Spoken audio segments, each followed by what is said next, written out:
bahas tentang saraf, kemudian gangguan mata dan juga dermatitis atau gangguan kulit. Nah, jadi nanti kita bakal bagi dua kali ya, dua materi. Nanti yang diselesaikan sore sampai kemungkinan jam kurang lebih jam 4-an. Nanti satu lagi kita lanjut habis maghrib atau habis isya, tergantung ke teman-teman, gitu ya. Oke, nggak pakai lama, kita langsung bahas. Yang pertama ada saraf sama psikiatri. Kira-kira kalau ngomongin saraf sama psikiatri, penyakit apa yang ada di bayangan teman-teman terkait saraf sama psikiatri? Coba siapa?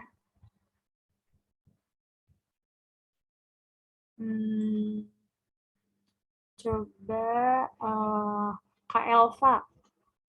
Kak Elva boleh bantu, kira-kira penyakit apa sih yang kaitannya sama saraf sama psikiatri yang kakak tahu? Epilepsi, bipolar, Epilepsi, bipolar, terus skizofrenia, skizofren, Parkinson, oke. demensia. Demensia ada lagi? Itu aja sih kayaknya. Aja. Oke, makasih Kak jawabannya. Coba siapa lagi nih? Kak Desi coba. Oke, Desi boleh bantu kira-kira apa lagi yang belum dijawab tadi sama Elvira? Alzheimer, Kak. Oke, selain Alzheimer, kira-kira ada lagi nggak?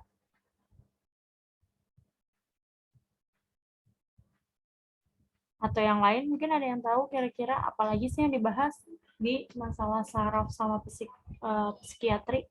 Ansietas, Kak. Ansietas sama temennya? Depresi. Ya, benar yang udah tadi dijelasin atau disebutin sama teman-teman semua. Jadi terkait sama saraf dan psikiatri itu penyakitnya ada banyak, ada berbagai macam. Nah, kita bakal bahas satu-satu. Nah, sistem saraf itu apa? Sistem saraf itu adalah sistem yang mengendalikan semua kegiatan aktivitas tubuh. Karena kalau teman-teman pernah belajar atau teman-teman ingat ketika SMA atau mungkin di farmakologi, teman-teman kuliah, sistem saraf itu adanya di otak. Ya enggak? Nah, kemudian yang mengendalikan tubuh, contohnya ketika teman-teman menginjak besi atau menginjak paku, menginjak benda berbahaya, pasti teman-teman punya gerakan refleks untuk mengangkat. Ya enggak? Teman-teman ketusuk jarum. Kira-kira teman-teman bakalan kesakitan atau membiarkan jarumnya ketusuk di jari teman-teman enggak? Atau ngelepas? Melepas kan jarumnya. Nah, itu dikendalikan oleh sistem saraf, teman-teman. Kenapa? Jadi ketika teman-teman terkena rangsangan nyeri atau adanya suatu rangsangan, maka sistem saraf yang ada di otak kita bakal menyuruh atau mengatur angkat kaki kita gitu atau tarik jarumnya gitu. Itu adalah gerak refleks yang diciptakan oleh sistem saraf. Nah, makanya kenapa sistem saraf itu sangat penting karena dia mengendalikan nih semua kegiatan yang ada di dalam tubuh kita. Kalau sistem saraf kita bermasalah, maka salah satu kegiatan atau aktivitas tubuh kita yang akan terkendala. Gitu. Nah, terus dibilang juga sistem saraf itu tersusun dari jutaan serabut sel saraf. Bisa teman-teman bayangin di otak teman-teman ada yang namanya jutaan sel saraf.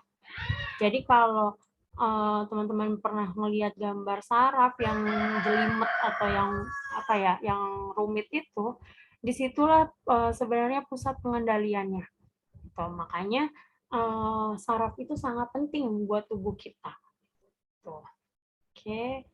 Nah, selain itu di saraf itu ada yang namanya neurotransmitter. Ada yang tahu neurotransmitter itu apa?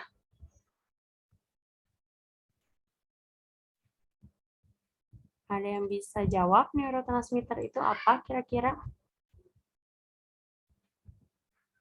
Coba siapa ya? Sandi. Apa sih neurotransmitter itu, Sandi?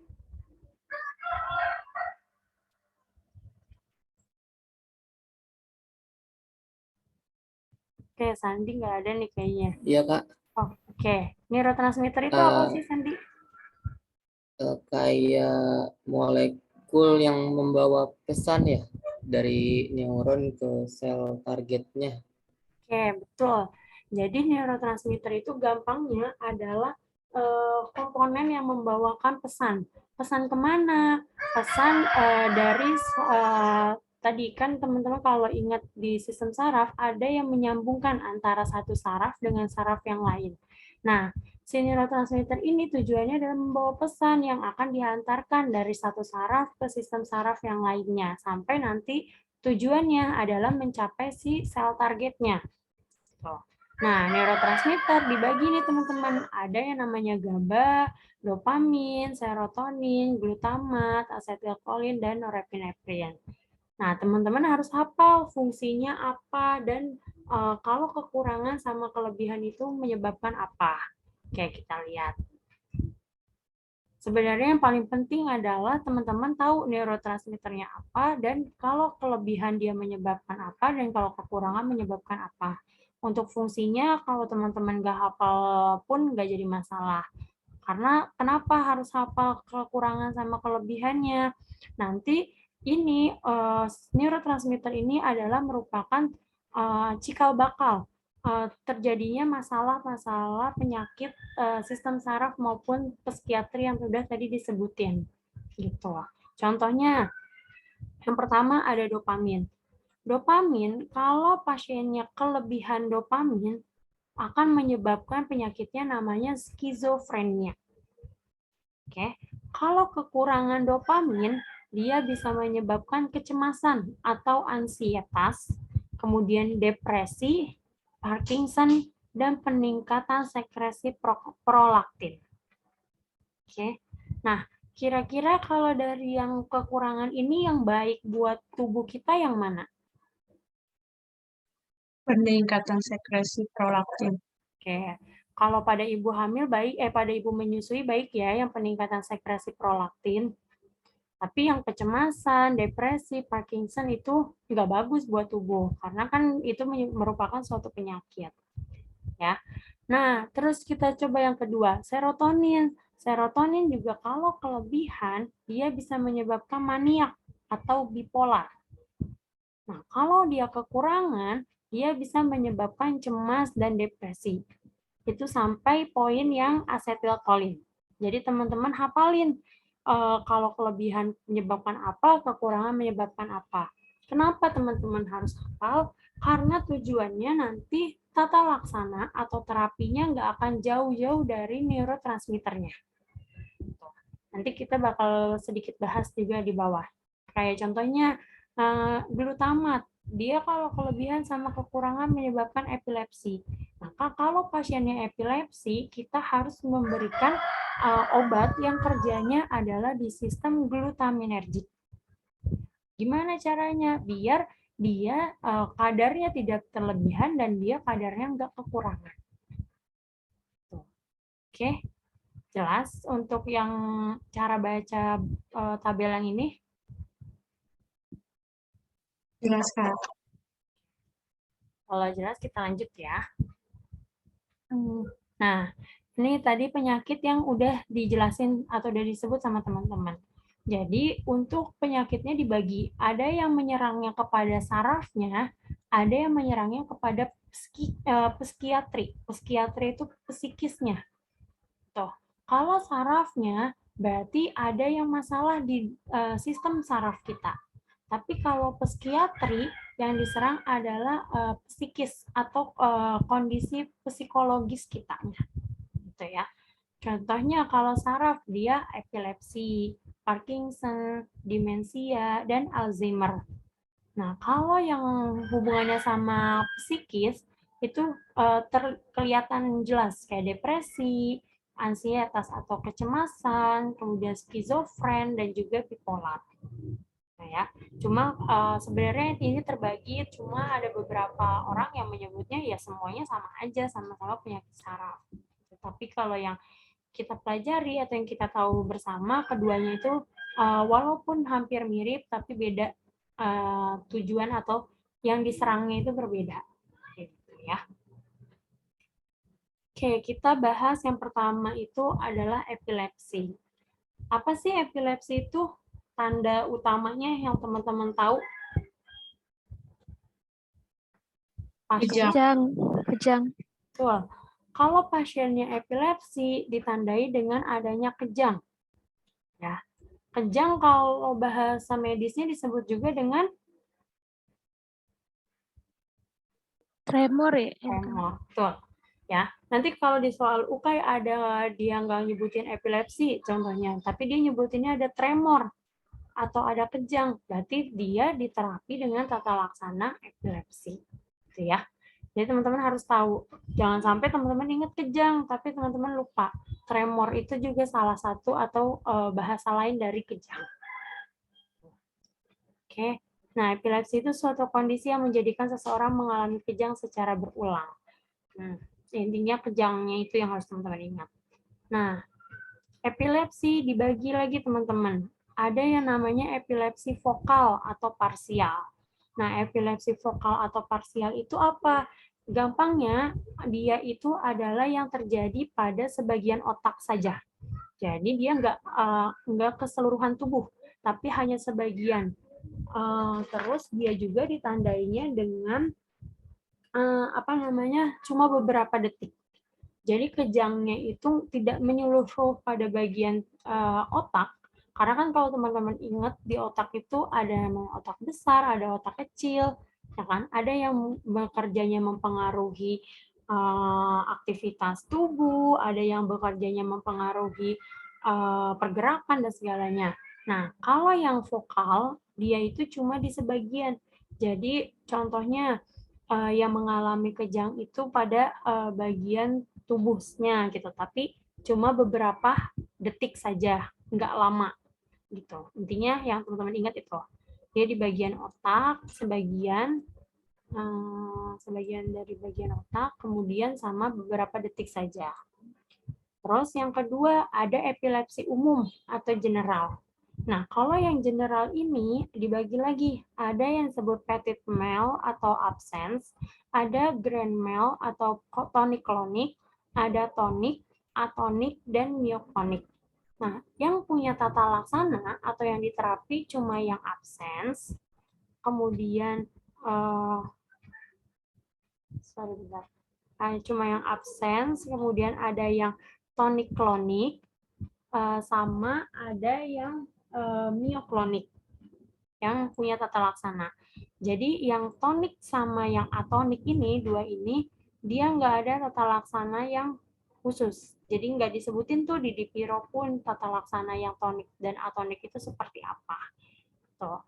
Makanya biasanya soal-soal UK yang sering keluar itu cuma yang ditanya adalah yang absence, tonic-clonic, dan myoclonic. Karena tata laksananya jelas ada di beberapa literatur resmi. Contohnya salah satunya adalah di Piro.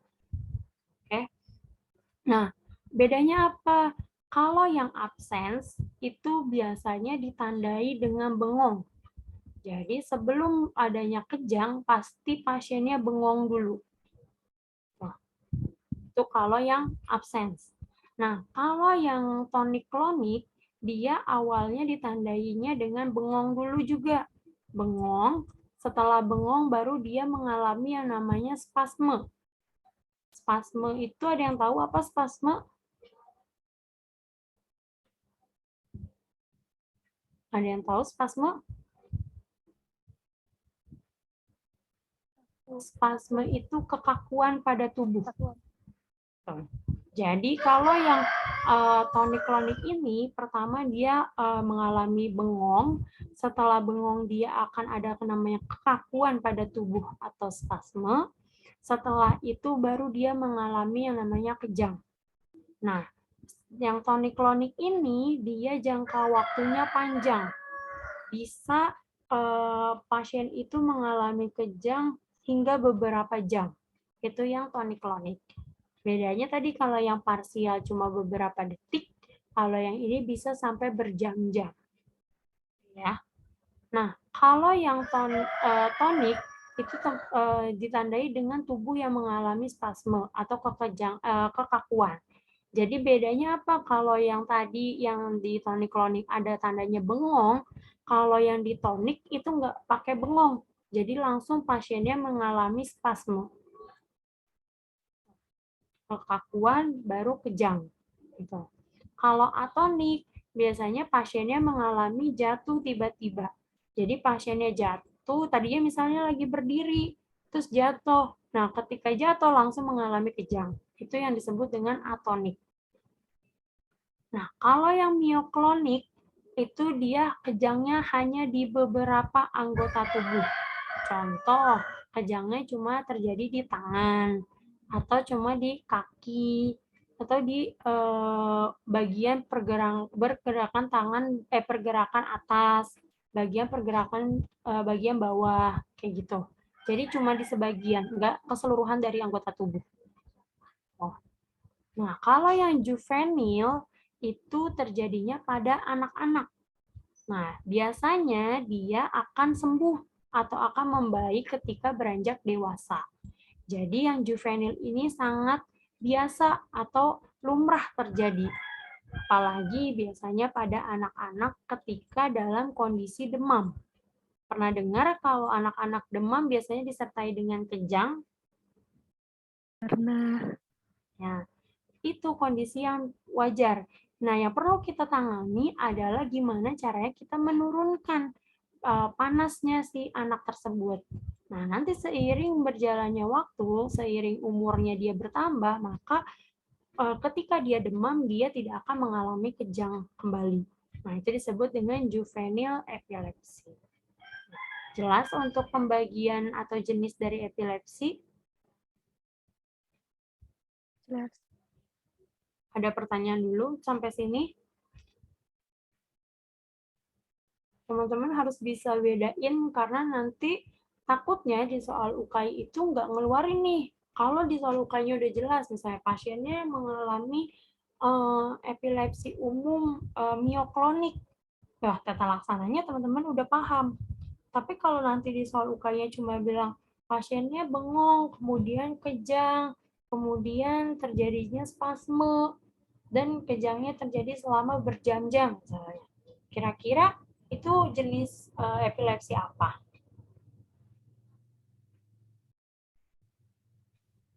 Tonik-klonik, Kak. Ya. Jadi teman-teman harus tahu nanti, oh kalau ini jenisnya tonik-klonik, berarti tata laksananya kayak gini. Gitu ya. Oke, jelas ya untuk jenis dari epilepsi?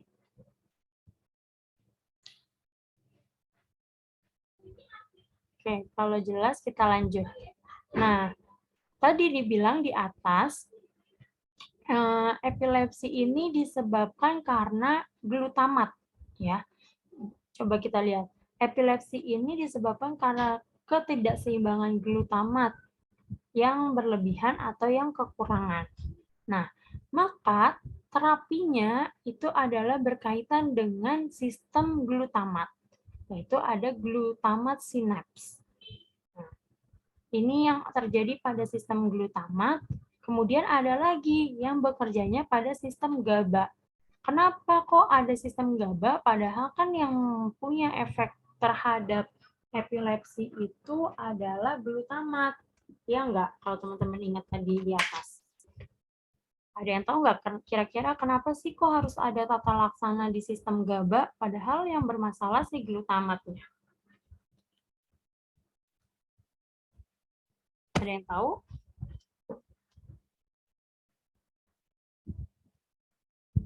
Atau ada yang pernah dengar kata-kata excitatory dan inhibitory pada sistem saraf?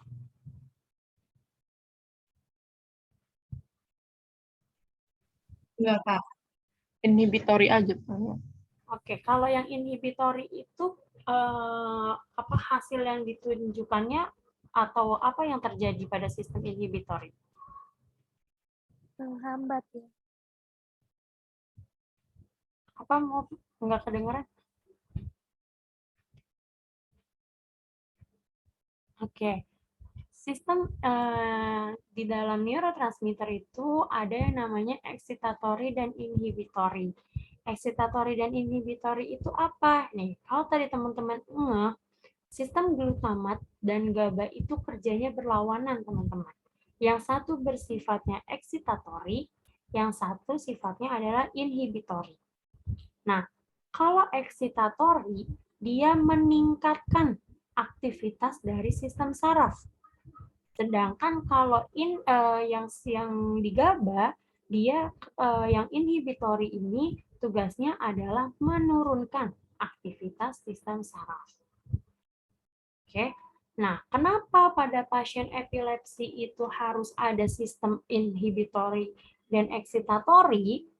Karena ketika kita cuma bekerja, obat itu hanya bekerja pada sistem yang ada di glutamat nih, maka dia cuma meningkatkan aktivitas sistem saraf. Kalau teman-teman ingat konsep obat, tubuh itu harus dalam kondisi yang homeostatis, ya kan? Harus dalam kondisi yang stabil atau yang balance. Kalau aktivitas sistem sarafnya terlalu tinggi, maka kita butuh bantuan si GABA untuk menurunkan aktivitas dari sistem sarafnya. Jelas, teman-teman? Jelas, Kak. Oke. Kalau jelas, kita lanjut ke bagannya. Ini sebenarnya penjelasan dari yang ini sama yang di atasnya, tapi dirangkum jadi satu slide kayak gini, biar nggak bingung. Oke. Nah, kita bahasnya belum bersama obat dulu ya, teman-teman. Jadi kita bahas gimana sih caranya kok bisa terjadi yang namanya epilepsi. Nah, ini yang sebelah sini adalah sistem glutamanergic, yang sebelah sini adalah sistem GABAergic. Oke. Kalau yang sistem glutamanergic, jadi kita butuh bantuan yang namanya ion. Ionnya apa? Ada ion kalsium dan juga ada ion natrium.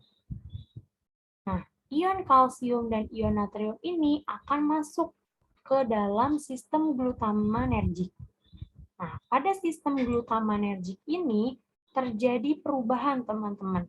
Dari yang awalnya namanya adalah glutamin, diubah menjadi glutamat.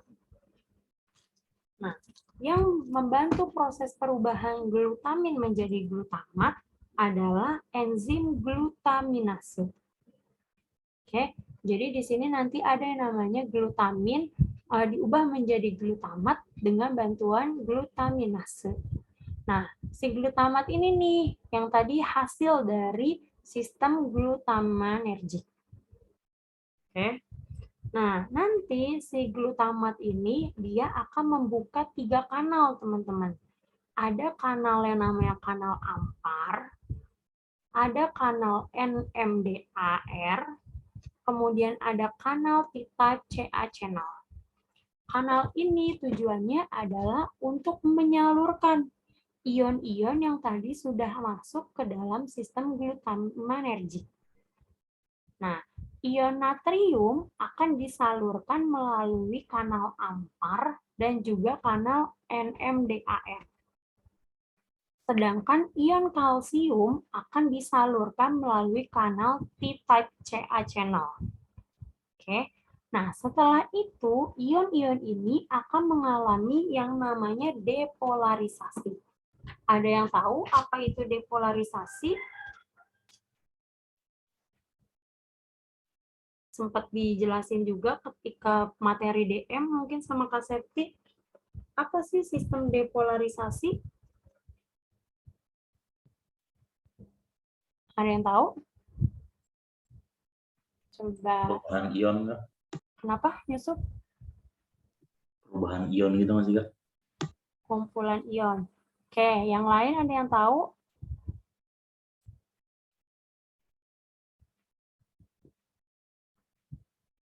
kalau depolarisasi itu dia gampangnya adalah ambil yang baik, buang yang buruk. Itu sistem depolarisasi. Maksudnya gimana Kak, ambil yang baik, buang yang buruk? Artinya dia harus mengambil yang muatannya lebih banyak. Nah, yang muatannya banyak kira-kira Na+ atau Ca2+?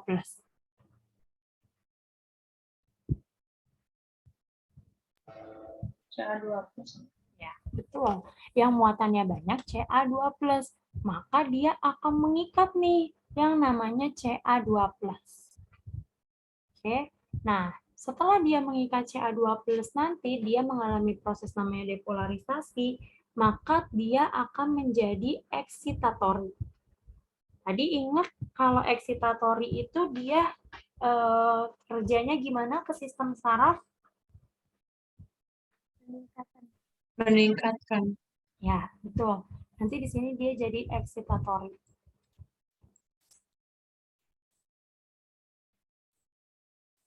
Saya nulisnya.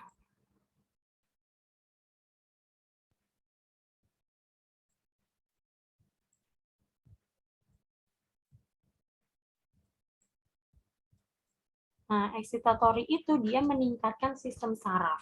Nah, kalau sistem sarafnya meningkat, nanti dia bisa menyebabkan yang namanya epilepsi. Karena nggak stabil kan, adanya peningkatan. Nah, kalau yang sistem di GABA, ini, untuk sistem yang di glutamanergic paham atau masih bingung?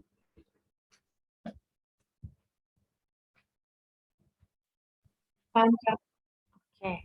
Nah, kalau sistem yang di GABA, kita bahasnya pertama adalah dari GABA transporter atau GAT. Nah, GAT ini sebagai pintu masuknya. Pintu masuk untuk melewati yang namanya sistem GABAergic atau GABAergic. Nah, ketika udah masuk nih, udah masuk pintunya, udah masuk GAT, dia akan masuk ke sistem GABAergic. Kemudian sistem GABAergic akan menghasilkan GABA. Nah, GABA harus bertemu sama reseptornya. Setelah GABA bertemu dengan reseptornya, maka dia akan menghasilkan yang namanya C-elmin. Nah, setelah itu dia akan mengalami yang namanya repolarisasi. Ada yang tahu bedanya repolarisasi sama depolarisasi? Kalau tadi depolarisasi, ambil yang baik, buang yang buruk. Kalau repolarisasi, kira-kira gimana?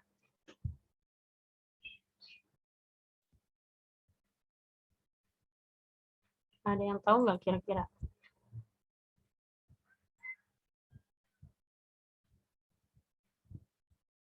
Coba, Yura tahu nggak repolarisasi itu apa?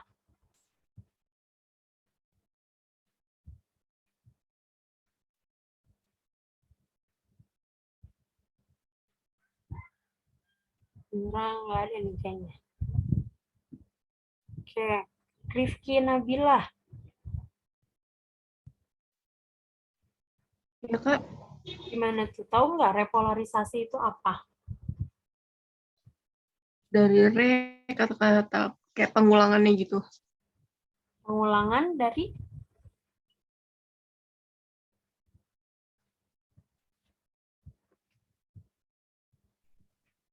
kira-kira pengulangan dari apa?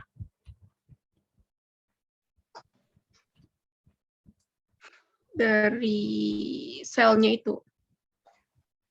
Oke. Kalau Dari membrannya. ya, kalau repolarisasi itu kebalikannya teman-teman dari depolarisasi.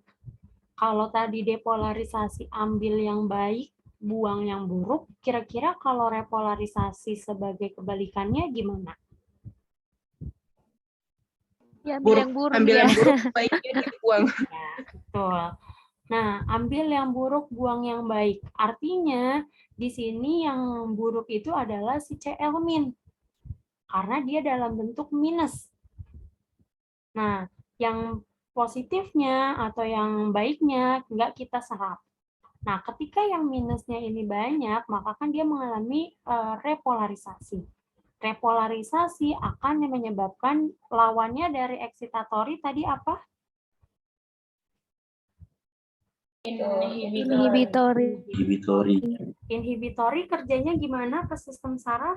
Menurunkan Aktivitas. Betul. Jadi yang tadi di sini dia meningkatkan, kalau yang di sini nanti dia menurunkan sistem saraf.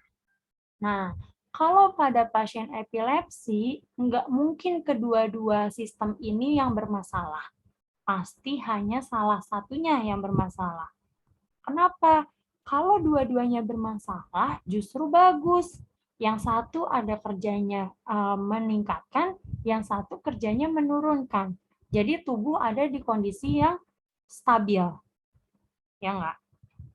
Nah, tapi kalau orang epilepsi, yang masalah itu cuma masalah satu. Misal, ininya normal nih di bagian GABAergiknya, tapi di bagian glutaminergiknya dia nggak normal atau ada masalah. Maka dia kan nantinya akan kehambat pada proses ini sehingga menyebabkan epilepsi. Kita jelas ya teman-teman. Ada pertanyaan dulu? Kalau nggak ada, kita bahas soal obatnya.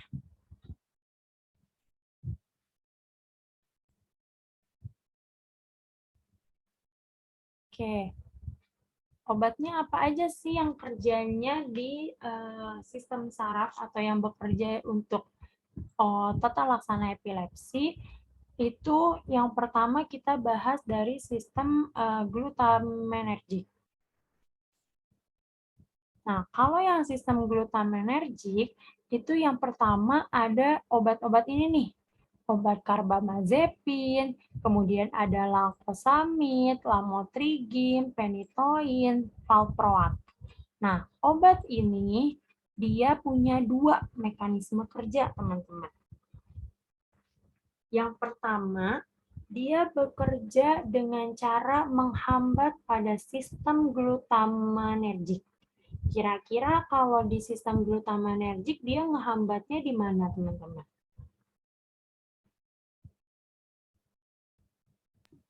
Menghambat natrium sama kaliumnya. Menghambat?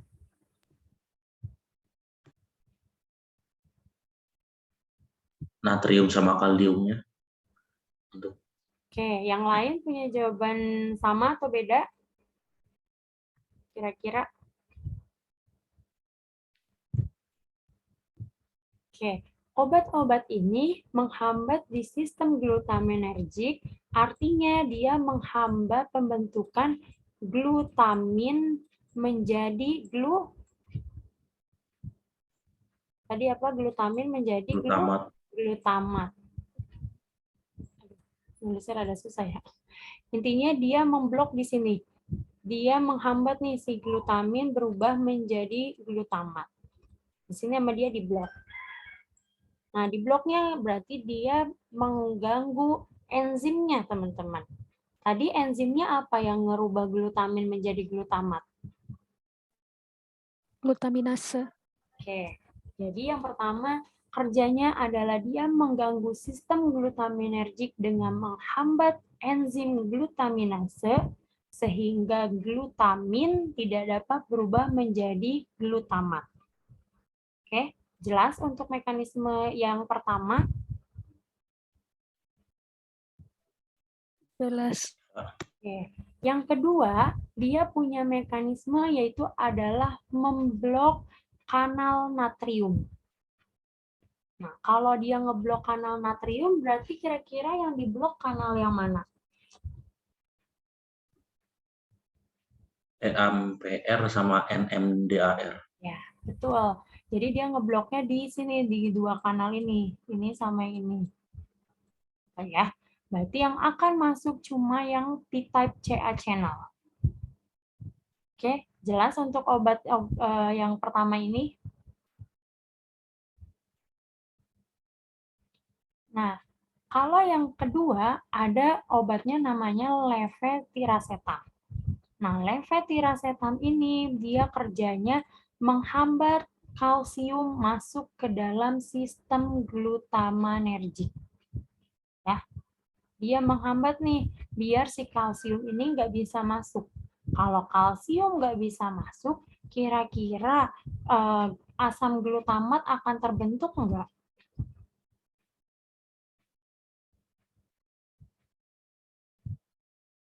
Tidak. Enggak ya, enggak akan terbentuk. Karena tadi kita butuh natrium dan kalsium untuk masuk, kemudian nanti akan dimasukkan ke dalam kanalnya. Tapi kalau kalsiumnya aja nggak bisa masuk, nanti yang cuma ada di glutamat ini adalah kandungan dari si natriumnya aja. Kalau natriumnya doang yang bisa masuk, maka dia cuma bisa masuk lewat ampar sama NMDAR. Sedangkan T-type-nya nggak ada yang bisa dilewati, karena kan nggak ada kalsium yang masuk. Ya, jelas untuk mekanisme levetiracetam.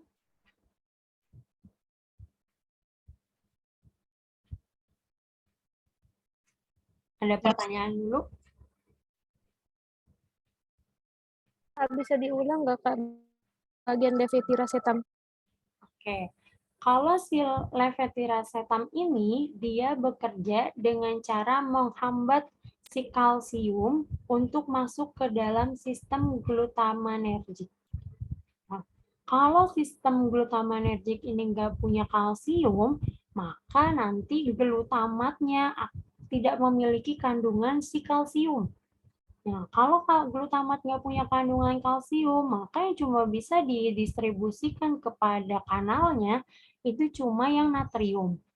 Ya nggak? Kan logikanya yang masuk cuma natrium. Kalsiumnya nggak masuk nih di sini di blok. Otomatis dia yang masuk ini nih yang menjadi asam glutamat cuma natrium dan akan didistribusikan cuma si natriumnya. Kalsiumnya nggak ada karena nggak masuk. Jelas ya? Jelas, Kak. Oke. Yang ketiga ada obat namanya topiramat. Nah, topiramat dia kerjanya cuma memblok si ampar. Kalau tadi yang obat ini yang di atas ini dia kerjanya ngeblok di dua-duanya nih di kanal natrium, yang ampar maupun NMDAR, dia cuma bloknya di amparnya aja. Jadi natriumnya tetap bisa masuk, tapi jumlahnya akan sedikit. Karena kan tadinya dia cuma punya 2 kanal nih, jadi bisa masuknya cepat. Ternyata sama topiramat dihambat. Jadi dia hanya punya 1 kanal. Oke, jelas? Nah, kalau yang selanjutnya ada etoxuksimib. Etoxuksimib kerjanya menghambat yang kanal CA. Nah, kenapa kanal CA dihambat? Kalau kanal CA dihambat, maka nanti hasilnya nggak akan ada hasil CA. Nah, kalau hasil CA nggak terbentuk, maka tidak terjadi yang namanya sistem depolarisasi. Kalau depolarisasi nggak terjadi, maka tidak terjadi nih namanya epilepsi. Ya, jelas untuk etoxuksimib? Untuk yang sistem glutamanergic ada pertanyaan? Ada, Kak. Ada. Jadi dari semua obat-obat ini kapan kita gunakan? Oke, kapan kita gunakannya nanti kita bahas di bawah nih. Jadi penggunaan obatnya itu tergantung pada jenis dari epilepsinya. Ini teman-teman cukup tahu dulu mekanismenya dia kerjanya di mana. Oke, nanti kita bahas. Kalau nggak ada lagi pertanyaan buatnya sistem glutamanergic sebelum kita bahas obat yang kerjanya di GABA.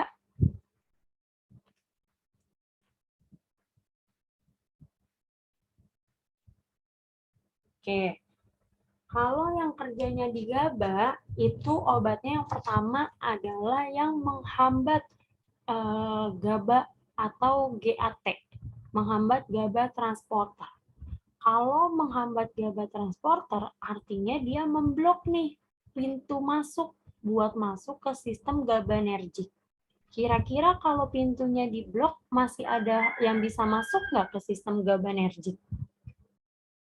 Nggak ada ya, karena pintunya udah ditutup. Nah, obatnya apa? Obatnya ada valproat, kemudian ada vigabatrin, sama ada temennya yaitu tiagabin. Ya. Jadi kalau teman valproat itu punya tiga mekanisme kerja justru.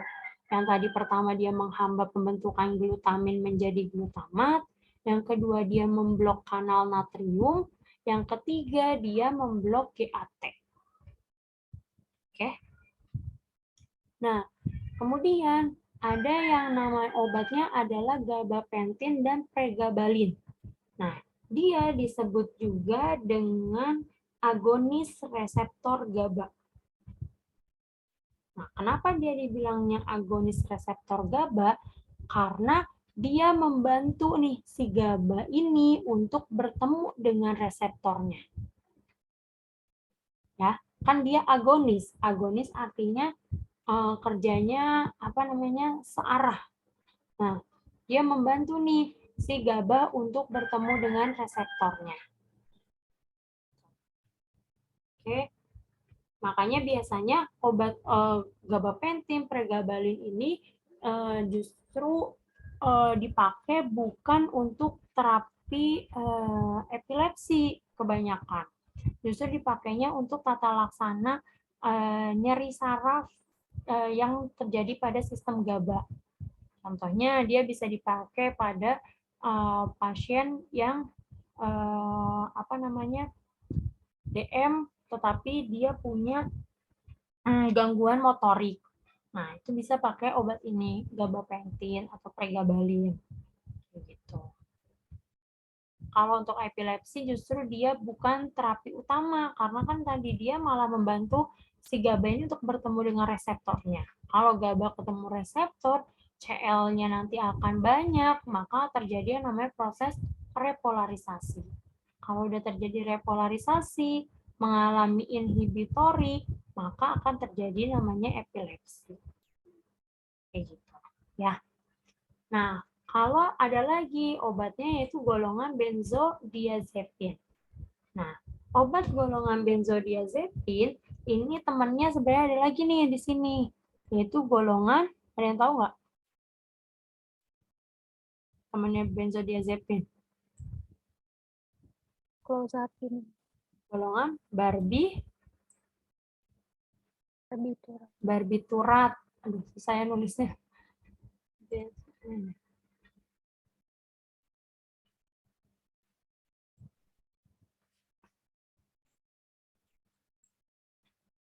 Di sini ada obat golongan barbiturat.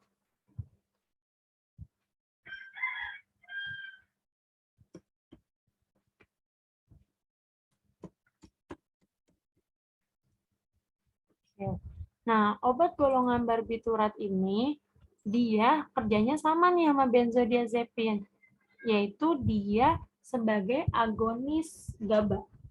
Jadi dia antagonis GABA. Jadi dia ngeblok si GABA-nya di sini. Ngeblok si GABA-nya biar dia nggak ketemu sama si reseptornya. Ini kan kita anggap ini reseptornya. Kalau si GABA-nya udah diblok, maka reseptornya nggak akan bisa bertemu sama GABA-nya. Gitu. Atau bahasa gampangnya, dia menduduki reseptornya.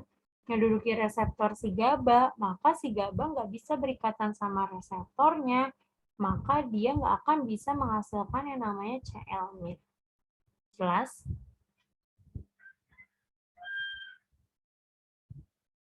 Sampai sini ada pertanyaan untuk farmakologi dari epilepsi?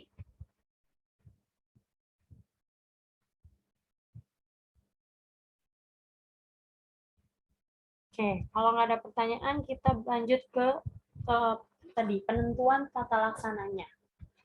Nah, penentuan tata laksananya itu tergantung kepada jenisnya. Tadi kan teman-teman di atas udah tahu tuh, oh jenisnya epilepsi apa, berarti tata laksananya harus bagaimana. Kalau dia epilepsi vokal atau parsial, itu ternyata dibagi lagi teman-teman. Ada yang namanya diagnosis baru.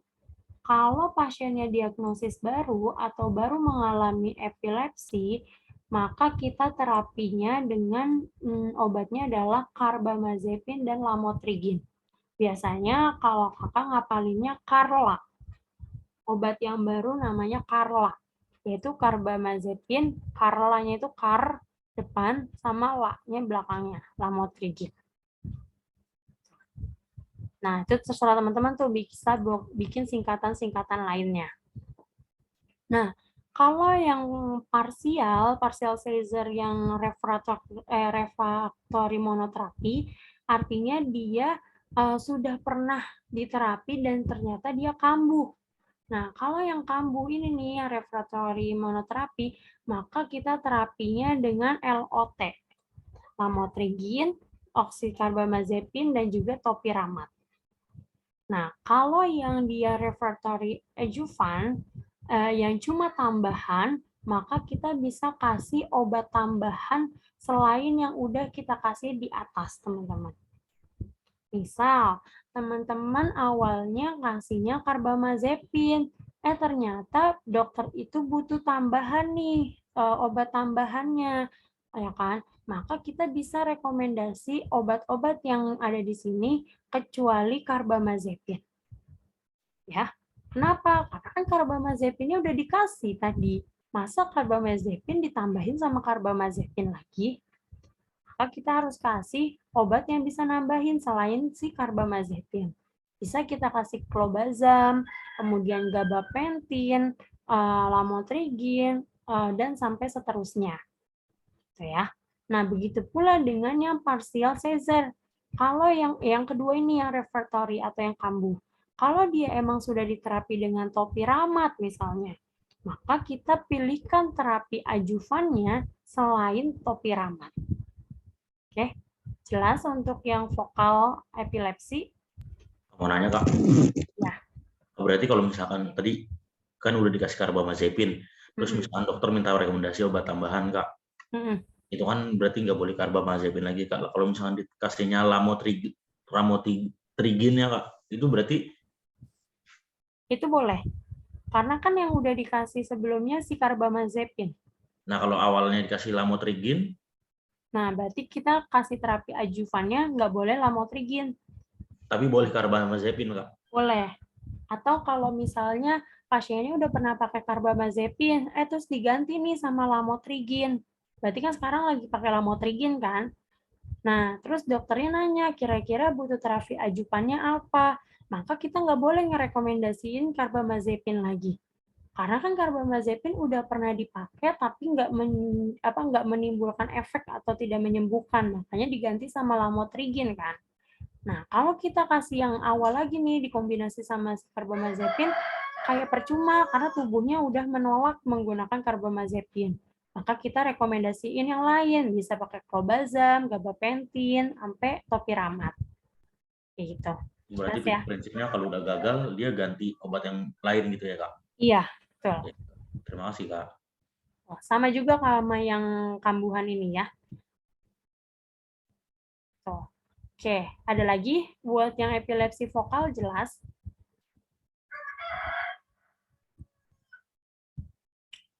Oke, kalau jelas kita lanjut yang umum. Nah, kalau yang epilepsi umum, dia tadi kan kita hafalin cukup yang 3, tonic-clonic, absence, sama myoclonic. Kalau yang tonic-clonic, itu obatnya adalah lamotrigin, karbamazepin, oxcarbamazepin, dan valproate. Nah, kalau yang absence itu adalah etoxoximib dan valproate. Kalau yang myoclonic ada lamotrigin, levetiracetam, topiramate, dan valproate. Nah, teman-teman bisa bikin singkatan nih, terserah teman-teman. Mau bikin singkatannya, contohnya kayak tadi, nama depannya dipotong sama nama depan lainnya. Kayak ini kan contohnya tadi kakak bikinnya Carla. Atau bisa juga teman-teman bikin singkatannya LOT. Kayak LOT atau terserah teman-teman. Tujuannya apa? Karena obat-obat sistem saraf itu obatnya jarang teman-teman dengar. Jadi teman-teman harus bikin singkatan yang bisa teman-teman hafalin sendiri. Ya, itu untuk memudahkan teman-teman aja ketika menghafal. Beda sama obat-obat hipertensi.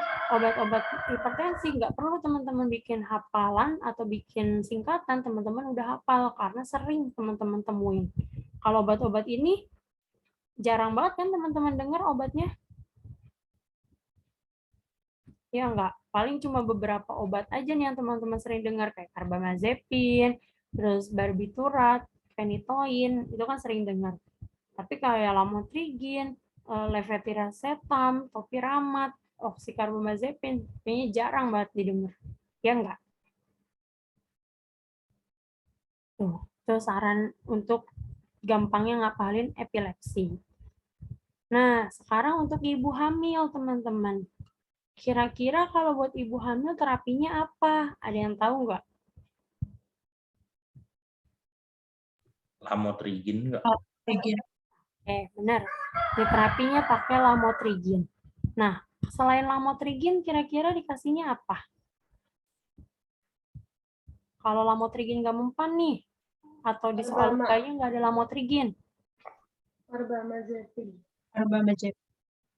Carbamazepin yang lain?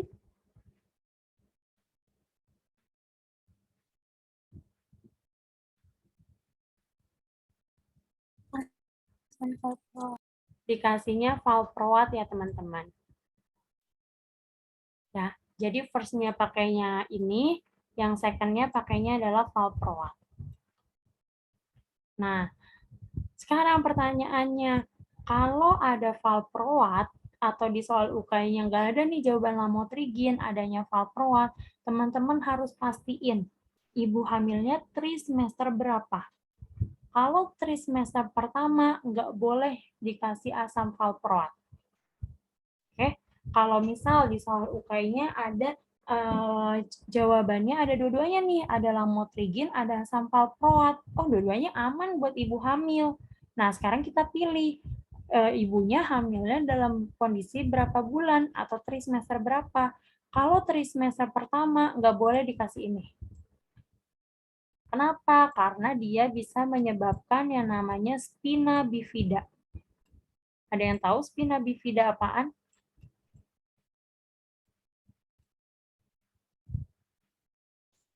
Kelainan pada tulang. Apa? Kelainan tulang.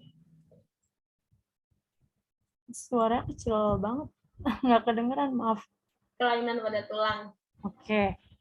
Tulang bagian mana? Ada yang tahu? Belakang. Ya, betul. Jadi spina bifida itu kelainan pada sumsum tulang belakang. Teman-teman bayangin aja kalau ibu hamil trimester pertama itu posisinya ibunya sedang atau bayinya sedang mengalami yang namanya organogenesis atau pembentukan bagian tubuhnya. Tapi teman-teman kasih obat golongan atau obat asam valproat yang menghambat pembentukan sumsum tulang belakang. Sedangkan sumsum tulang belakang fungsi utamanya apa, teman-teman? Ada tahu nggak?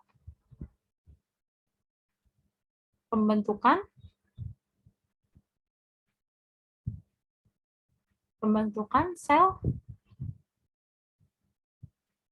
Darah. sel darah apa? Merah, putih, trombosit, sel darah merah, teman-teman. Nah, sedangkan sel darah merah itu penting, ya enggak, di tubuh kita. Nah, kalau bayinya dia tidak bisa nih, nggak punya yang namanya sumsum tulang belakang atau sumsum tulang belakangnya bermasalah, maka nanti bayinya bisa terlahir dengan kondisi yang cacat, ya kan? Ada kecacatan pada bayinya. Makanya asam valproat nggak boleh dikasih pada ibu hamil dengan kondisi trimester yang pertama. Ya, jelas sampai sini?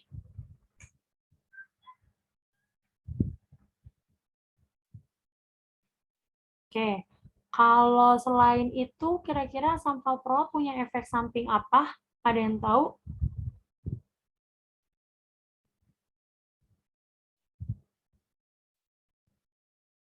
Efek samping valproat selain spina bifida kan pada ibu hamil. Kalau bukan pada ibu hamil, dia menyebabkan trombositopenia, teman-teman. Sama satu lagi adalah menyebabkan hepatotoksik. Ya, itu teman-teman tulis tuh, valproat menyebabkan trombositopenia dan juga hepatotoksik.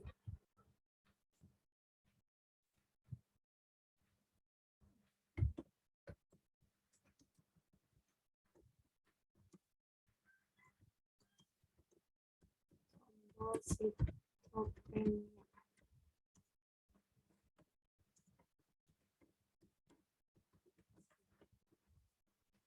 Oke, kalau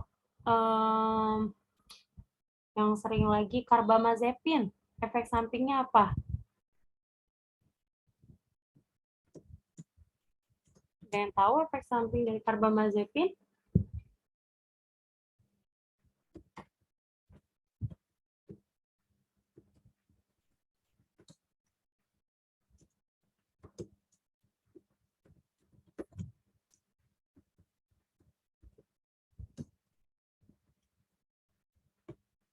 Nih ya, ini efek samping dari karbamazepin. Dia nyebabin ginekomastia dan juga Stephen Johnson. Kemarin yang nyebabin ginekomastia apa aja obatnya? Ada yang masih ingat?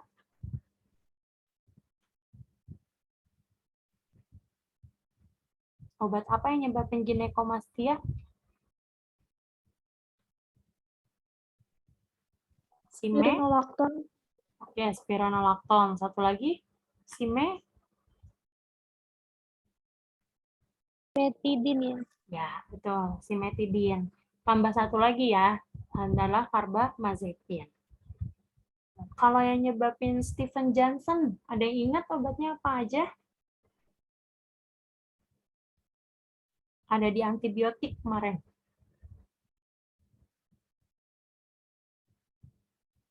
Nggak ingat? Chloramphenicol ya. Chloramphenicol efek sampingnya apa? Coba ingat-ingat. Dia efek sampingnya Gray baby syndrome sama anemia aplastik. Nah, yang punya efek samping Stephen Johnson itu adalah amoxicillin dan juga cotrimoxazole. Ya, teman-teman bikin rangkuman tuh nanti biar kalau diputar-putar tetap ingat. Ya. Kalau lamotrigin, si lamotrigin, dia punya efek samping yaitu adalah ruam kulit. Efek samping yang khas dari si lamotrigin.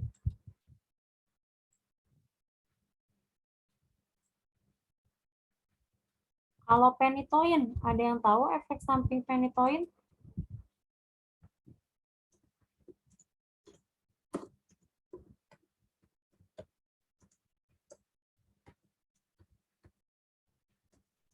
Anemia nggak sih? Ya, anemia. Selain anemia,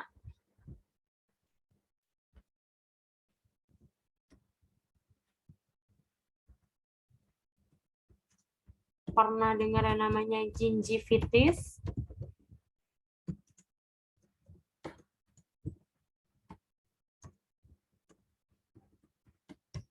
Pernah dengar gingivitis? Gingivitis itu dia adalah gusi berdarah. Gusi berdarah pada pendarahan pada gusi.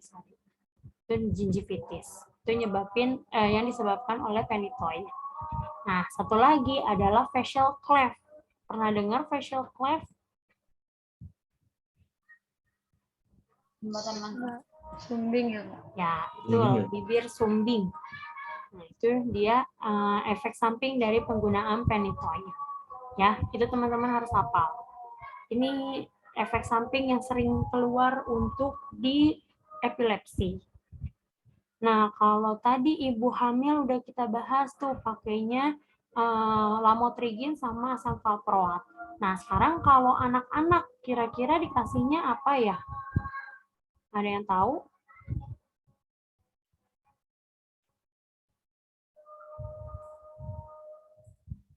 Kira-kira anak-anak dikasihnya apa ya?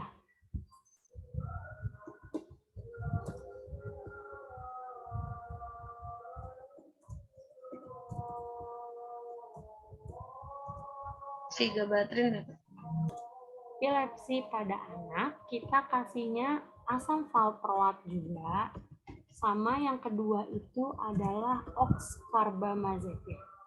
Oxcarbazepine.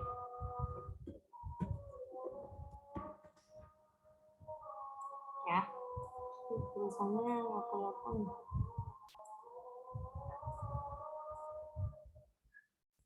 Ini untuk anak-anak. Oke, jadi teman-teman hafalin tadi. Untuk ibu hamil dikasihnya apa, untuk anak-anak dikasihnya apa, kemudian untuk yang epilepsi vokal apa, dan epilepsi umum dikasihnya apa. Jelas untuk epilepsi atau ada pertanyaan?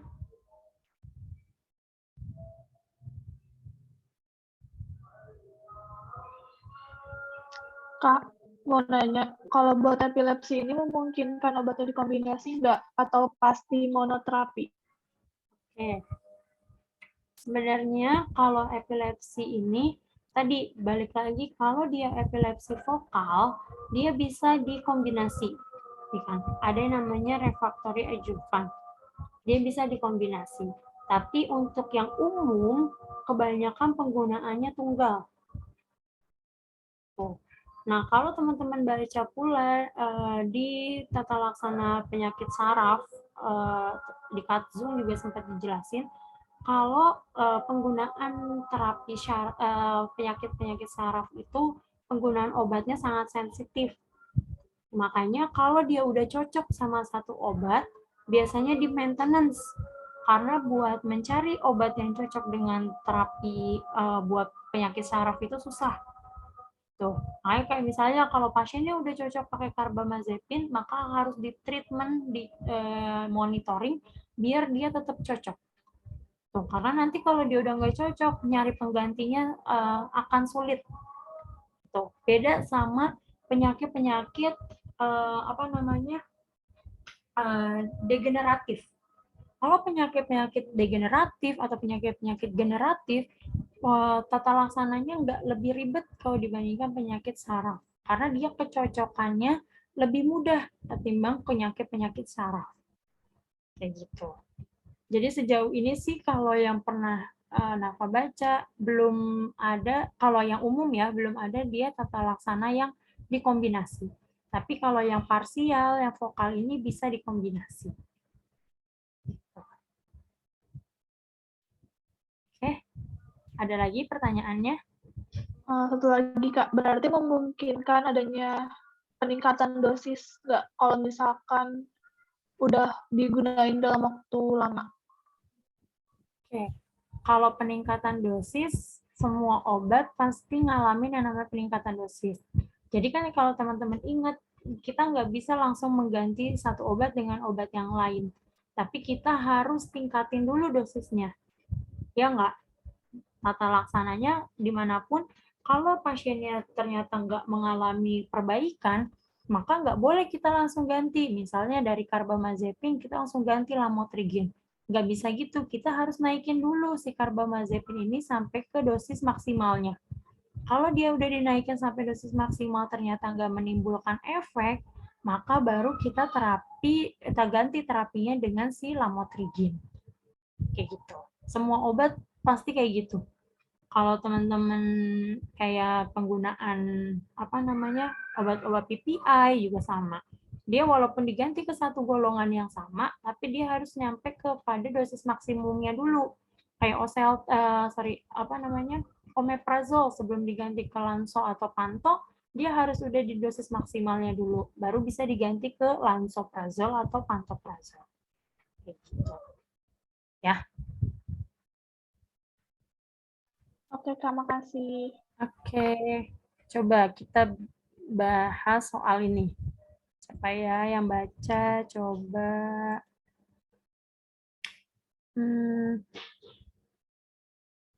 Dinan, boleh baca Dinan. Seorang wanita berusia 29 tahun menderita epilepsi dan biasa mengkonsumsi fenitoin. Setelah dilakukan pengecekan, ternyata wanita tersebut hamil. Obat apa yang Anda rekomendasikan untuk mengganti pengobatan pada pasien? Yang A, lamotrigine. Oke, kenapa nggak yang asam valproat, Dinan? Karena tadi ya karena lainnya lamotrigine. Kalau yang asam valproat itu dia second line, terus yang di sini nggak ada keterangan trimester apapun. Ya, benar ya. Jadi kita bisa asumsikan bahwa pasiennya ini menggunakan phenytoin-nya sebelum hamil. Kan sudah biasa mengkonsumsi phenytoin. Ternyata hamil. Maka kan phenytoin nggak baik kan untuk ibu hamil. Maka kita berikan tata laksananya terapi first line untuk ibu hamil. Yaitu ada si lamotrigin. Ya, jelas untuk soal ini? Jelas, Kak. Oke.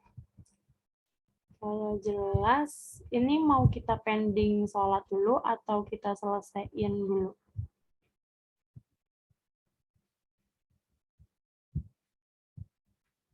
Targetnya sih jam 4 selesai. Maksudnya buat yang pertama ya. Pertemuan yang pertama. Mau dipending sholat dulu atau dilanjut aja? Kalau ada yang sholat aja dulu, Kak. Oh, oke. Berarti dilanjut aja gitu ya. Oke. Yang kedua, ini kita bahas terkait ansietas dan depresi. Nah, kenapa ansietas sama depresi digabung? Karena sebenarnya tata laksananya hampir mirip antara ansietas sama depresi. Nah, kalau ansietas itu adalah gangguan kecemasan, teman-teman. Kalau di soalnya udah ngomongin kecemasan, kemudian rasa takut yang sulit dikendalikan, kan, rasa takut yang berlebihan, maka itu udah hubungannya sama penyakit ansietas. Nah, ansietas dibagi jadi 3, teman-teman.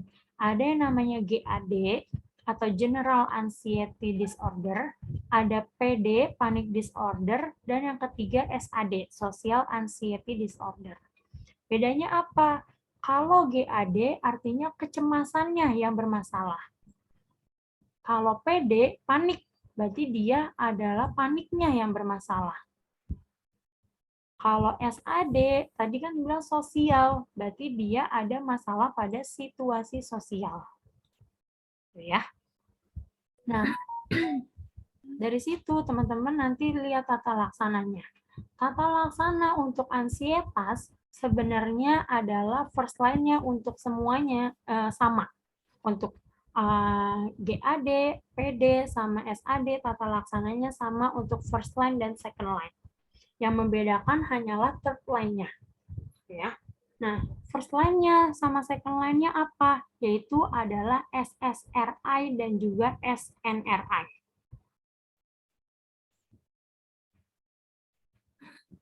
Pusing, pala berbi. Dia dikasihnya SSRI, yang keduanya adalah SNRI. Nah, ada yang tahu SSRI contohnya apa?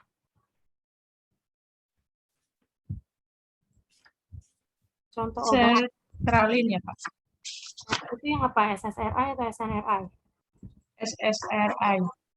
Oke, kalau yang SNRI?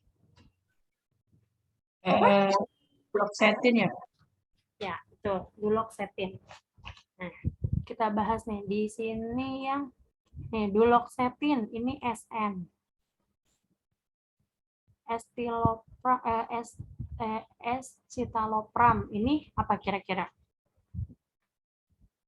SSRI. SSRI. Ya, SS. Kalau paroxetine? SSRI. Ya, tuh SS ya. Kalau sentrali tadi udah dibahas SS. Kalau venlafaxine? SNRI. SNRI. Ya. Nah, kalau di Dipiro, dia bilangnya SSRI sama SNRI itu di first line semua. Nah, yang membedakan cuma di second line. Nah, tapi di beberapa literatur yang pernah dibaca, contohnya Katzung, terus ada penata laksanaan ansietas dan depresi, itu dia membaginya dibagi 2. Pertamanya pakai SSRI, kedua baru SNRI. Nah, mayoritas buku-buku itu menganut yang ini. First line-nya SSRI, second line-nya adalah SNRI. Nah, baru yang beda itu adalah di third line-nya. Ya, karena kalau teman-teman lihat sama semua nih sebenarnya di first line-nya. Ya kan, ini SSRI, venlafaxine SNRI. Ini sama pakai SSRI. Ini fluvoxamine SSRI. Paroxetine SS, ini Centraline SS, ini SNRI. Jadi sebenarnya sama kan. Nah, yang beda cuma di third line-nya. Third line-nya apa? Third line-nya rata-rata menggunakan obat apa? Kalau GAD, maka third line-nya adalah benzodiazepin. Yang harus teman-teman hafal ya, benzodiazepin. Kemudian bisa pakai buspirone. Dua ini. Yang ini juga bisa, tapi yang lebih sering kepakai adalah dua ini. Nah, kemudian kalau yang panic disorder, dikasihnya adalah obat yang penenang, yaitu ada alprazolam dan juga citalopram. Kalau yang social anxiety sama dikasihnya obat yang penenang, yaitu dikasihnya clonazepam dan juga citalopram. Ya. Yang beda cuma di sini. Depannya sama-sama SSRI dan SNRI. Itu untuk ansietas. Jelas untuk ansietas?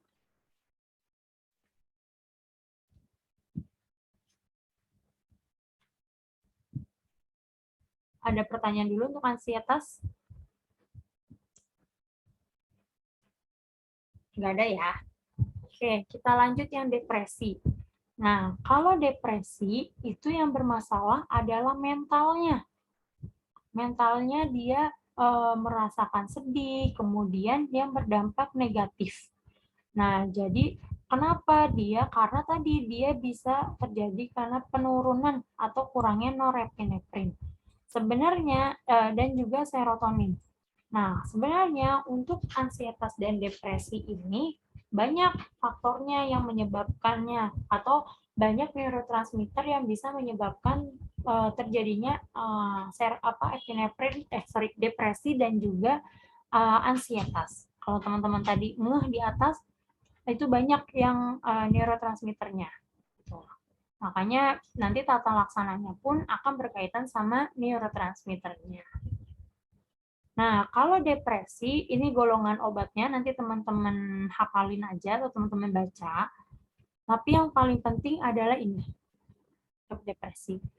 Teman-teman lihat, pasiennya depresinya kayak gimana. Kalau dia depresinya ringan sampai dengan sedang, dan tidak ada gejala psikotik, ada yang tahu gejala psikotik apa?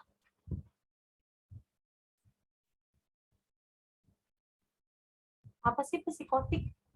Ada yang tahu nggak? Psikotik itu ngamuk, teman-teman. Ngamuk sampai dengan menyebabkan rasa ingin bunuh diri.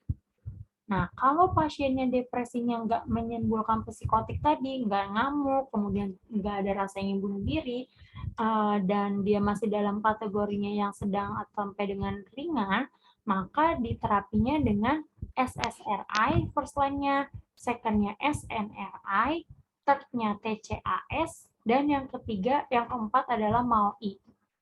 Nah, untuk SSRI sama SNRI-nya sama nggak sama tadi anxiety? Sama ya. Nah, yang membedakan cuma di sini, third line sama fourth line-nya. Oke.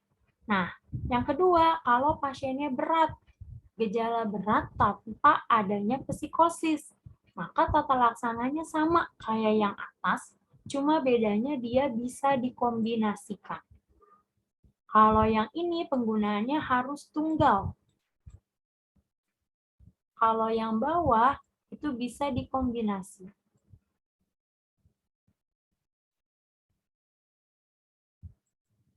Ya, itu bedanya. Nah, kombinasinya gimana? Kombinasinya nggak ada ketentuan bakunya. Bisa kombinasinya bisa SSRI dengan SNRI, SSRI dengan TCAS, SSRI dengan MAOI, bisa. Kalau udah nggak bisa SSRI, baru ganti yang kedua, SNRI dengan TCAS atau SSRI dengan MAUI. Gitu ya. Jelas untuk yang gejala berat? Nah, yang terakhir adalah gejala berat dengan adanya psikosis. Nah, kalau dia berat dengan adanya psikosis, maka kita butuh bantuan obat golongan antipsikotik. Nah, obat golongan antipsikotiknya apa? Nanti kita bahas di bawah. Obat antidepresannya sama yang ini, yang gejala berat ini. Cuma bedanya nanti kita tambahin obat antipsikotik. Nah, sampai sini untuk terapi depresi jelas.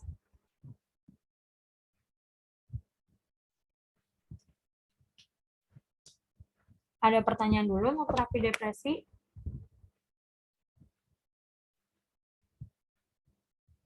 Oke. Kalau nggak ada pertanyaan, kita lanjut ke antipsikotik. Nah, antipsikotik, sini kelihatan nggak ya tulisannya? Disingkat dengan APG, teman-teman. Antipsikotik generasi G-nya. Nah, dia dibagi menjadi dua, teman-teman. Ada generasi 1, ada generasi 2. Ada yang tahu generasi 1 disebut dengan apa? Tipikal ya, Kak. Ya, betul. Generasi 1 disebut dengan tipikal. Kalau generasi 2, Atipikal. betul, atipikal. Nah, apa sih bedanya antara generasi 1 sama generasi 2?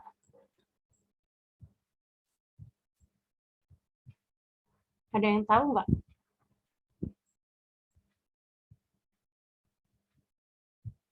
Bedanya adalah di efek sampingnya, teman-teman. Kira-kira apa efek sampingnya?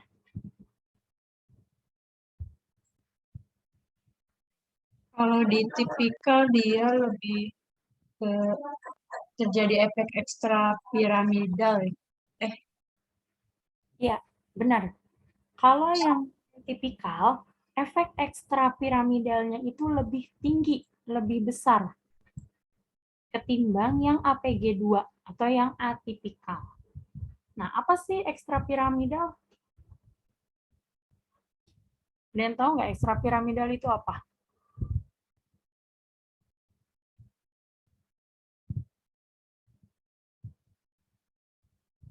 Ekstra piramidal itu adalah kejang berlebihan, teman-teman. Jadi, kalau pasiennya kita kasih obat atipikal, dia akan mengalami kejang dalam jangka waktu yang lama. Gitu. Dan kalau kita gunainnya semakin lama, yang golongan tipikal, maka kejangnya bisa terus-terusan. Misal, tadinya frekuensinya hari ini cuma 1 kali sehari, tapi kita tetap menggunakan APG yang generasi 1, maka lama-kelamaan bisa 1 hari, 2, 3, sampai dengan bahkan 5 kali dalam sehari. Teman-teman bayangin pasiennya mengalami epilepsi 5 kali dalam sehari. Kira-kira bahaya nggak buat pasiennya? Bahaya. Bahaya ya, apalagi pasiennya udah ada rasa ingin bunuh diri. Terus ditambah harus mengalami kejang 5 kali dalam sehari. Berarti kan itu sangat mengganggu kondisi mentalnya. Ya. Makanya yang diberikan untuk tata laksana pertama, kira-kira yang mana? Yang generasi 2 dulu atau yang generasi 1? Yang mana?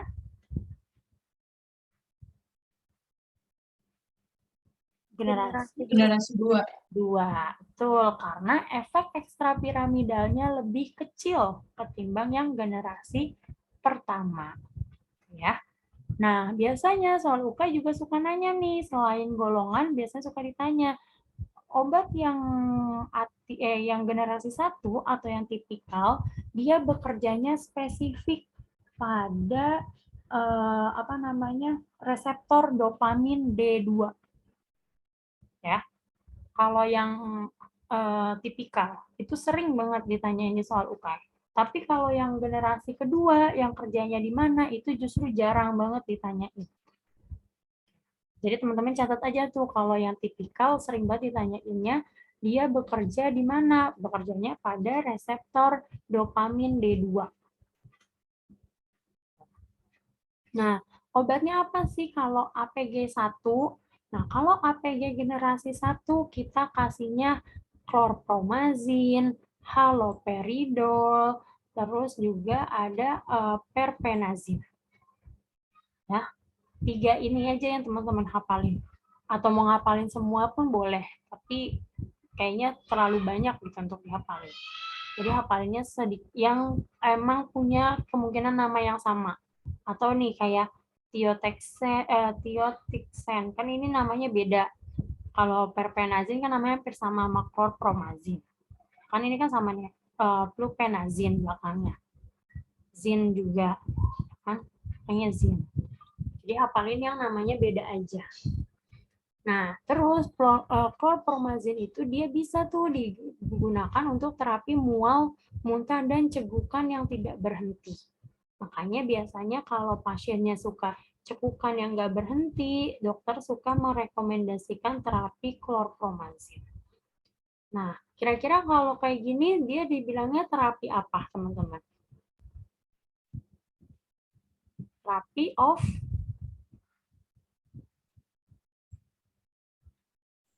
off-label. Pernah dengar yang namanya off-label? Nah, Kak. Ya, kalau yang bukan sesuai dengan indikasinya itu disebut dengan off-label. Ya. Nah, haloperidol juga bisa digunakan untuk serangan akut dan ngamuk. Nah, makanya kalau pasiennya udah keadaannya psikotiknya berat, makanya diberikan yang APG 1.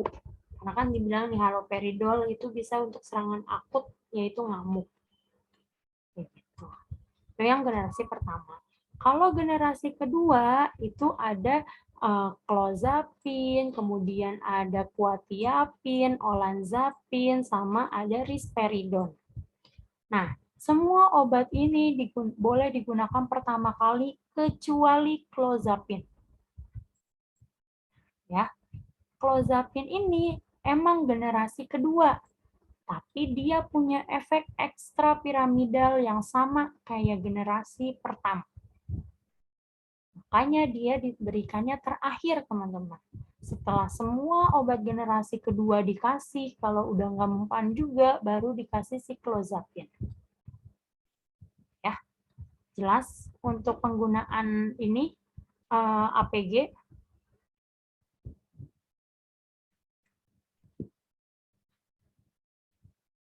Ada pertanyaan dulu untuk penggunaannya? Tadi yang ekstrapiramidal itu artinya apa, Lupa?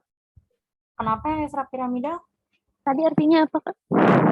Ekstrapiramidal itu artinya kejang berlebihan atau kejang jangka panjang. Oke, berarti clozapine itu punya efek samping kejang berlebihan. Iya, benar. Dia generasi kedua yang efek samping ekstrapiramidalnya kecil, tapi si clozapine ini punya efek samping justru kayak generasi yang pertama. Ya. Kayak kalau teman-teman ingat obat antihistamin. Ada obat antihistamin generasi pertama yang punya efek samping kayak generasi yang kedua. Ada yang ingat apa? Ada yang tahu? Cetirizine, teman-teman. Cetirizine di beberapa buku atau jurnal bilang sebenarnya dia adalah antihistamin generasi 1 yang menyebabkan efek sedatif sebenarnya. Tapi nyatanya cetirizine dia tidak memiliki efek sedatif. Ya nggak kayak generasi yang kedua. Makanya si cetirizine itu dibilang dia generasi pertama, tapi punya efek samping kayak generasi kedua. Ada juga yang menyatakan kalau cetirizine itu langsung masuk ke generasi kedua karena dia tidak memiliki efek samping sedatif. Kayak gitu. Ya. Oke, nah sekarang antidepresan pada ibu hamil atau pada kehamilan. Nah, pada ibu hamil di terapinya apa? First line-nya adalah SSRI, teman-teman. Ini first line-nya. Nah, second line-nya teman-teman pakai yang namanya bupropion. Nah, bupropion itu golongan apa?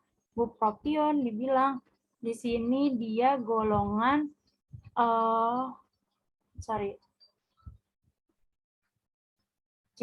DNRI. Jadi bisa kita jelasin kalau first line-nya untuk ibu hamil adalah SSRI, untuk yang keduanya adalah bupropion, DNRI. Ya. Oke teman-teman, sebentar ya, mau ada telepon dulu. Sebentar.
Oke, teman-teman.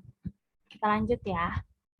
Nah, kalau yang ibu hamil, berarti kita bisa putusin kalau dia first line-nya adalah SSRI dan second line-nya adalah bupropion, yaitu golongan DNRI. Oke. Nah, terus dibilang ternyata bupropion itu aman untuk menghentikan kebiasaan merokok. Ya, jadi nih kalau yang cowok-cowok nih yang di sini yang suka ngerokok, nanti bisa nih menghentikan kebiasaan merokoknya dengan menggunakan obat bupropion. Ya, atau teman-teman yang perempuan nih misalnya nanti punya pasangan yang memang suka merokok, teman-teman bisa kasih obat golongan DNRI untuk memberhentikan kebiasaan merokoknya. Gitu. Jelas? Tapi itu nggak sembarangan dikasih kan, Kak? Iya, nggak sembarangan dikasih. Itu kan biar teman-teman ingat aja. Maksudnya kalau realnya harus menggunakan resep dokter tetap. Aku Gitu. Jelas untuk ini apa namanya ansietas dan depresi? jelas. Ada pertanyaan dulu untuk ansietas dan depresi?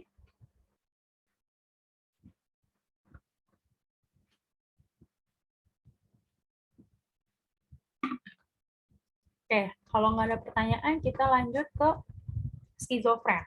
Ya, materi kurang lebih skizofren ini tata laksananya sebenarnya gampang, teman-teman. Kenapa? Karena udah sempat kita bahas sebenarnya di depresi. Ya. Nah, skizofren itu apa? Sebenarnya dia tidak bisa membedakan mana hayalan dan kenyataan. Makanya kalau tadi ingat, skizofren masuknya ke penyakit saraf atau psikiatri? Psikiatri. Psikiatri. Karena dia nggak bisa ngebedain nih mana yang nyata dan mana yang hayalan. Ya. Nah, dia tata laksananya apa? Tata laksananya adalah dengan menggunakan APG, teman-teman. Tadi kita udah bahas tuh APG di atas obatnya, ada generasi 1 dan generasi yang kedua. Nah, di skizofren ini kita cukup tahu algoritmanya. Kapan kita pakai APG 1, kapan kita pakai APG 2. Oke? Nah, kita lihat. Pertama adalah stage 1A. Kalau stage 1A, artinya pasiennya baru terkena skizofren. Kalau dia baru terkena skizofren, kira-kira dikasihnya APG berapa? Yang tadi dibilang APG yang paling aman, APG berapa? 2. APG 2, teman-teman. Kita kasih APG 2, dosisnya tunggal, kecuali clozapine. Ya. Nah, kemudian ada stage 1B. Stage 1B artinya pasiennya relapse atau kambuh. Udah pernah nih sembuh, ternyata dia kambuh lagi. Nah, kita kasihnya APG 2 juga, dosis tunggal, kecuali clozapine. Nah, gimana Kak? Misal di sini dia dikasihnya risperidon. Nah, kira-kira terus dia kambuh. Oh, dia sembuh nih pakai risperidon, terus dia kambuh lagi. Kira-kira kita kasih risperidon lagi atau kita ganti? Kira-kira gimana? Ada yang tahu nggak?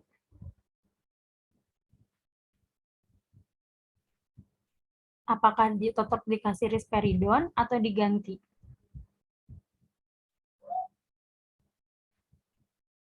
Nah, dikasihnya sama teman-teman, sama apa yang pernah dia dapat.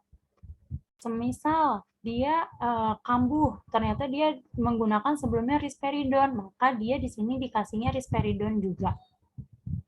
Nah, kalau misalnya pasiennya udah pernah sembuh, terus kambuhnya 2 atau 3 tahun setelahnya, terus dia sakitnya bukan di rumah sakit yang waktu itu pernah menangani dia.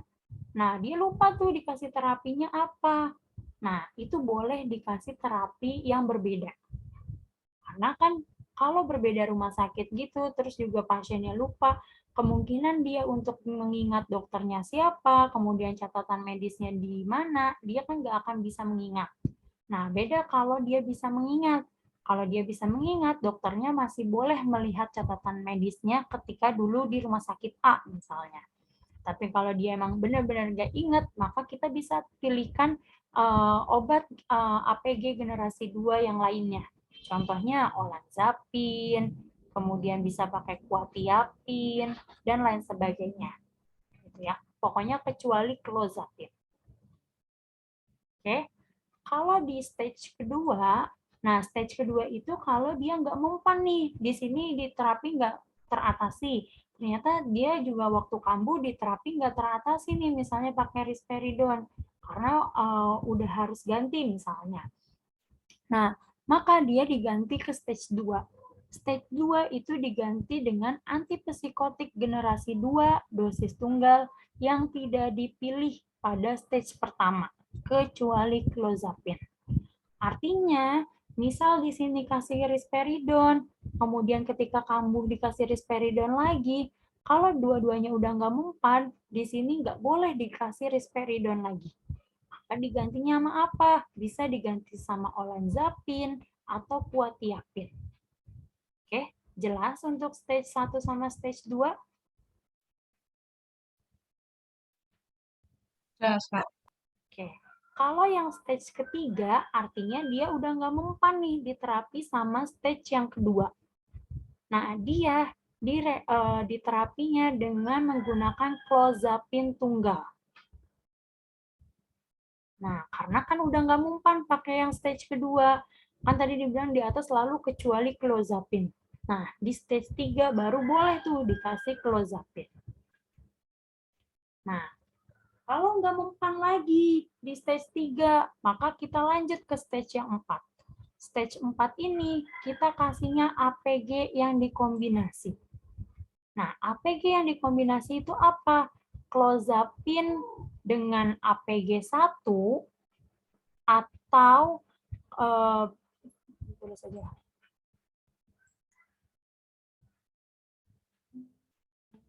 Nih, pertama kita bisa kasih clozapine plus APG 1,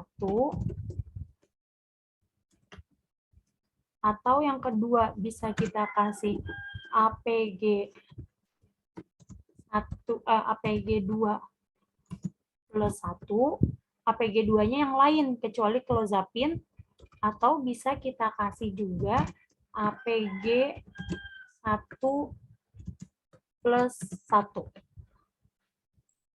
Ya, ini yang tadi. Jadi, kalau dia emang udah nggak mempan nih pakai terapi yang di atas, otomatis kan dia harus ganti tata laksana. Nah, ganti tata laksananya dengan ini.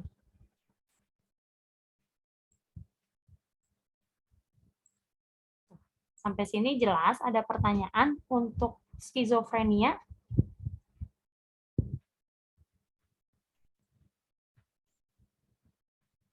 Atau masih bingung?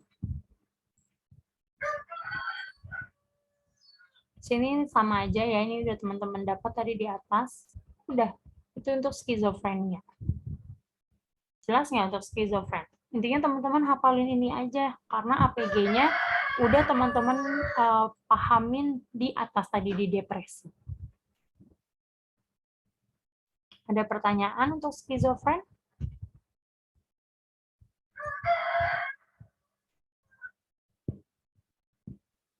Belum, Kak. Oke. Belum bingung atau belum ngerti nih?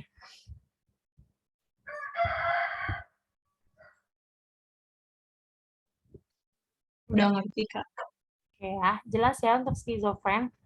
Oke, terakhir untuk sore ini kita bahas bipolar. Ya. Nah, bipolar, ada yang tahu nggak bipolar itu penyakit yang kayak gimana?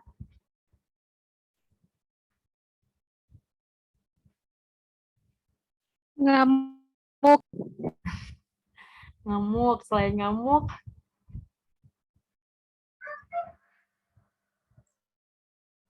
oke, bipolar itu sebenarnya yang paling gampang adalah dia memiliki rasa bahagia yang berlebihan, kemudian bersemangat, agresif, dan percaya diri, serta depresi, teman-teman.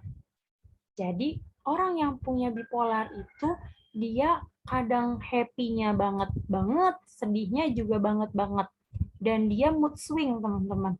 Jadi bisa berubahnya cepat. Misalnya tadi 1 jam nih, jam 1 sampai jam 2 dia happy banget. Nah, jam 2 ke jam 3 dia bisa nanti nangis yang sesedih-sedihnya. Itu orang yang terkena bipolar. Jadi kalau teman-teman nih bisa mood-nya berantakan dalam sehari berkali-kali, itu hati-hati teman-teman. Bisa jadi teman-teman punya cikal bakal penyakit bipolar. Ya. Jadi kita harus aware, ini walaupun penyakit psikis, mental, tapi kalau sampai bisa mengganggu aktivitas kita, maka perlu diterapi. Ya. Nah, kalau pasiennya udah kena bipolar, kita harus lihat dulu jenis dari bipolar itu kayak gimana. Ada bipolar tipe 1. Nah, bipolar tipe 1 ditandai dengan namanya episode mania. Ya. Kalau bipolar tipe 2 itu adalah episode hipomania. Nah, kalau yang ketiga adalah katatonia bipolar. Itu adalah bipolar tipe 2 yang artinya episode hipomania ditambah dengan depresi. Oke, itu aja yang teman-teman harus ingat. Kalau bipolar 1 artinya mania, bipolar 2 artinya hipomania, dan katatonia bipolar artinya bipolar tipe 2 atau hipomania plus depresi. Oke, jelas untuk jenisnya? Nah, kalau teman-teman udah bisa bedain jenis-jenisnya, teman-teman akan mudah membagi tata laksananya. Nah, tata laksana bipolar ini sebenarnya gampang, teman-teman. First line-nya sama, yaitu sama-sama pakai litium. Litium, litium, litium, dan litium. Ya. Yang membedakan hanyalah second line-nya, teman-teman.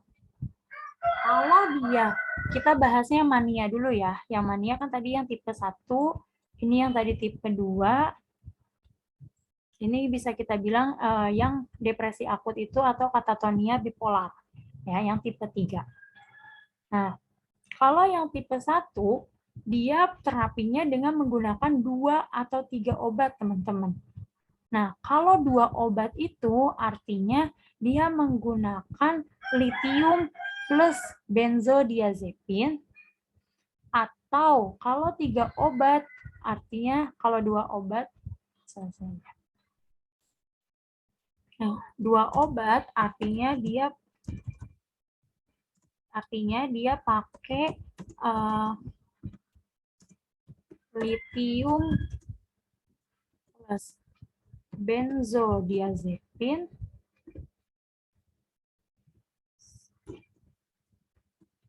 kalau dia 3 obat artinya dia pakainya litium plus benzo plus APG2. Itu untuk yang mania. Oke. Ini yang mania. Nah, kalau yang hipomania, first line-nya adalah litium, second-nya adalah valproat, third-nya carbamazepin, dan yang ketiganya adalah APG2. Oke, nah kalau carbamazepin ini nggak mempan, teman-teman, bisa dikasih obat lorazepam atau clonazepam atau oxycarbamazepin. Baru setelah itu diganti sama APG2. Oke. Kalau yang depresi akut, yang tadi katatonia bipolar, dia sebenarnya sama, mau yang sedang berat ataupun yang depresi berat. Nah, sama-sama dikasih, pertama adalah litium, yang kedua adalah quetiapin. Nah, bedanya apa? Bedanya kalau setelah itu dia dikasihnya lamotrigin atau valproat sebagai antikonvulsan, sama dikasih antipsikotik, yaitu bisa fluoxetine atau olanzapine dalam kondisi tunggal. Nah, sedangkan kalau yang ini, yang depresi berat, dia dikasih alternatif konvulsannya sama, lamotrigin atau valproat, dan dikasih APG2-nya, dikasih APG2, yaitu adalah fluoxetine dan olanzapine. Sama-sama dikasih konvulsan dan juga antipsikosis, bedanya kalau di sini dia dalam bentuk kombinasi, sedangkan kalau yang ini adalah dalam bentuk tunggal. Oke, jelas untuk bipolar? Ada pertanyaan untuk bipolar atau masih bingung?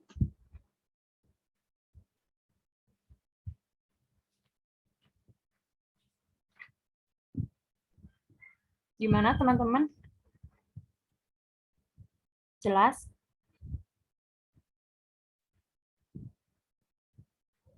Atau bingung? Jelas, Ini Kak. materi sampai sore ini dulu.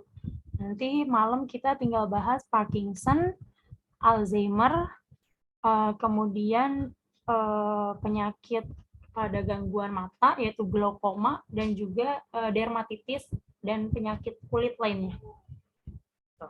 Sampai sini dulu, ada pertanyaan?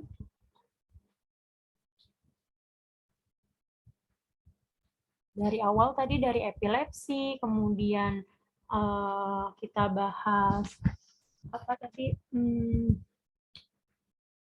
Ansietas, kemudian depresi, skizofren, dan bipolar. Ada pertanyaan?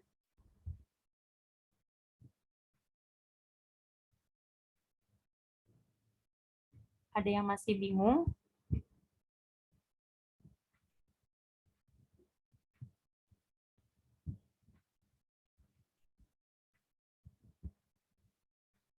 Gimana teman-teman?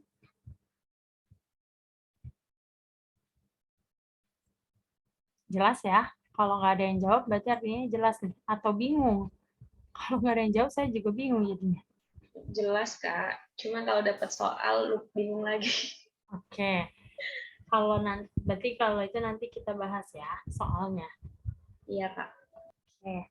Sampai sini dulu kali ya materinya. Nanti malam kita sambung lagi. Malam kita mau mulai jam berapa, teman-teman? Habis maghrib boleh, Kak.